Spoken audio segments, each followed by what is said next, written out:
Solar വെക്കാൻ plan ചെയ്യുന്ന എല്ലാവരുടെയും മുന്നിൽ വരുന്ന 3 ക്വസ്റ്റ്യൻസ് ആണ് on grid, off grid, hybrid. എന്താണ് on grid, off grid, hybrid? അല്ലെങ്കിൽ നമുക്ക് നമ്മുടെ വീട്ടിൽ ഏത് തരം സിസ്റ്റം യൂസ് ചെയ്താലാണ് നമുക്ക് കറണ്ട് ചാർജ് കുറയ്ക്കാൻ കഴിയുക? ഇതിനെക്കുറിച്ചുള്ള ഒരു വീഡിയോ ആണ് ഇന്നത്തേത്. ഇന്ന് സോളാർ ഉപയോഗിക്കുന്ന 90% ആൾക്കാരുടെ വീട്ടിലും ഓൺ ഗ്രിഡ് സോളാർ സിസ്റ്റമാണ് ഉണ്ടായിരിക്കുക. അപ്പോൾ നമുക്ക് സ്വാഭാവികമായും ഒരു സംശയം ഉണ്ടാകും, എന്താണ് ഈ ഗ്രിഡ്? KSEBയുടെ ഡിസ്ട്രിബ്യൂഷൻ ലൈനിനെയാണ് നമ്മൾ ഗ്രിഡ് എന്ന് പറയുന്നത്.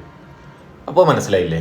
ഓൺ ഗ്രിഡ് എന്നാൽ ഗ്രിഡിലേക്കുള്ളത്, ഓഫ് ഗ്രിഡ് എന്നാൽ KSEB ലൈൻ ഇല്ലാത്തത്, നമ്മളെ വീട്ടിൽ സ്വന്തം ആവശ്യത്തിന് മാത്രം ഉപയോഗിക്കാൻ നമ്മൾ സോളാർ വയ്ക്കുന്നതാണ് ഓഫ് ഗ്രിഡ്.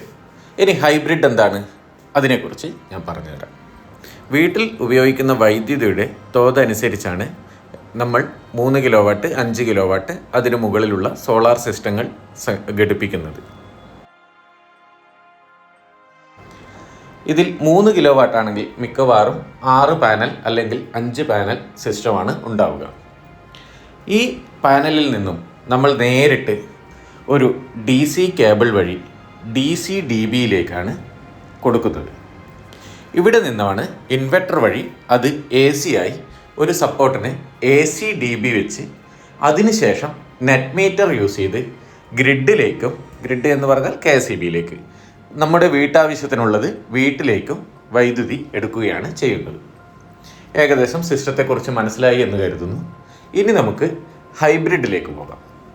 ഹൈബ്രിഡ് എന്നാൽ നമ്മൾ ജനറേറ്റ് ചെയ്യുന്ന വൈദ്യുതി നമ്മുടെ വീട്ടിൽ തന്നെ സ്ഥാപിച്ചിട്ടുള്ള ഒരു ബാറ്ററിയിലേക്ക് സ്റ്റോർ ചെയ്യുകയും നമ്മുടെ വീട്ടിലേക്ക് ആവശ്യമായ വൈദ്യുതി ഈ സ്റ്റോർ ചെയ്ത ബാറ്ററിയിൽ നിന്നും ഉപയോഗിക്കുകയും ഇതിന് ശേഷം വീണ്ടും പ്രൊഡക്ഷൻ നടക്കുകയാണെങ്കിൽ ആ ബാക്കി വരുന്ന വൈദ്യുതിയെ KSEB ലൈനിലേക്ക് കൊടുക്കുകയും ചെയ്യുന്ന ഒരു സിസ്റ്റമാണ് ഹൈബ്രിഡ് സിസ്റ്റം.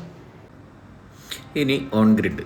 ഓൺ ഗ്രിഡ് എന്നാൽ നമ്മുടെ വീട്ടിൽ ഉൽപ്പാദിപ്പിക്കുന്ന വൈദ്യുതി നമ്മുടെ വീട്ടിൽ സ്റ്റോർ ചെയ്യാതെ അത് നേരിട്ട് KSEB ഗ്രിഡിലേക്ക് കൊടുക്കുന്നതാണ് ഓൺ ഗ്രിഡ് സോളാർ സിസ്റ്റം.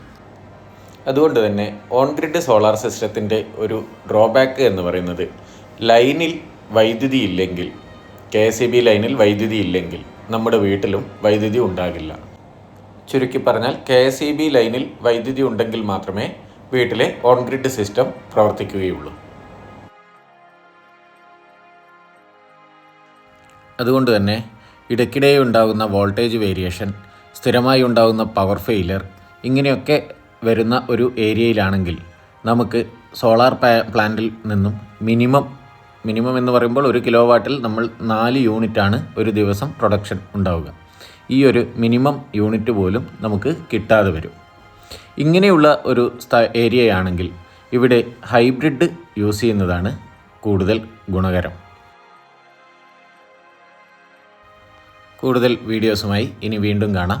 അതിലെ എൻ്റെ ചാനൽ സബ്സ്ക്രൈബ് ചെയ്തിട്ടില്ലെങ്കിൽ ദയവായി ഒന്ന് ചാനൽ സബ്സ്ക്രൈബ് ചെയ്യുക. അപ്പോൾ അടുത്ത വീഡിയോയിൽ വീണ്ടും കണ്ടുമുട്ടാം.